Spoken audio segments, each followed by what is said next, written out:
again here at Bass Studios. I wanted to actually share some insight about how to open a studio. I'm one that believes each one teach one. The information I have is for everyone to have. I want there to be multiple studios, multiple black and brown spaces. So the first one is going to be about focusing on research. That was one of the biggest things that I do when it comes to anything. I will research everything. It was really important that when I was looking for a space that I spent a lot of time online looking up different real estate agents as well as the different properties that they work. It was really important for me to find someone that managed the spaces within the communities I was interested in, as well as looking at the different train lines, also keeping in mind the foot traffic or where my business usually garnishes people from, as well as where's a popular location for the type of work I want to do that won't be disturbing or conflicting with anything else going on, as well as visiting, right? I visited, and I'm not lying, I visited about 15 different locations. Between me and people on my team, we visited 15 different locations, all through Brooklyn, all through Long Island City, to learn about the different amenities that came with it, to experience the train ride to the space, right? Figured put ourselves in that type of aspect, as well as understand square foot, how much we were paying per square foot, how much are the electric bills, how much are their water bills, what does the community within the building look like? What are some of those?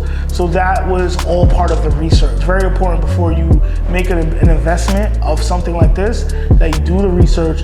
You can never take up too much time. I want to say that it took me about 8 months in total to do the research, compare pricing, compare location, compare amenities.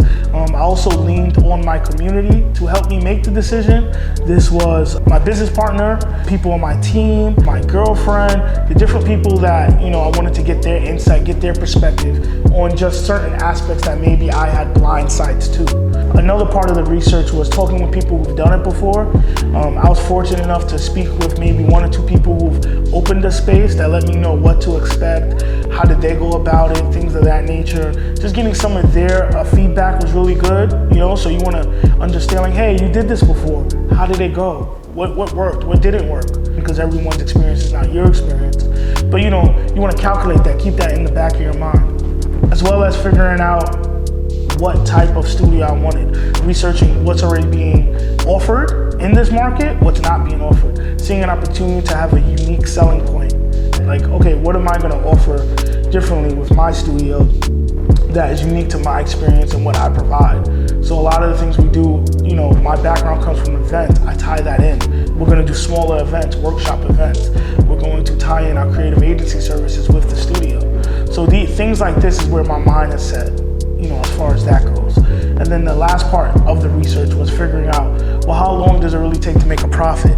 Most businesses take a while. It could be a year, 2 years, 3 years. A lot of people aren't aware of that it is a true investment of time, energy, and money. So I had to prepare myself mentally, and through research and looking it up and seeing, watching interviews, learning from peers, even people that I admire, I was able to get myself mentally and emotionally and spiritually ready for this journey at Bass Studios.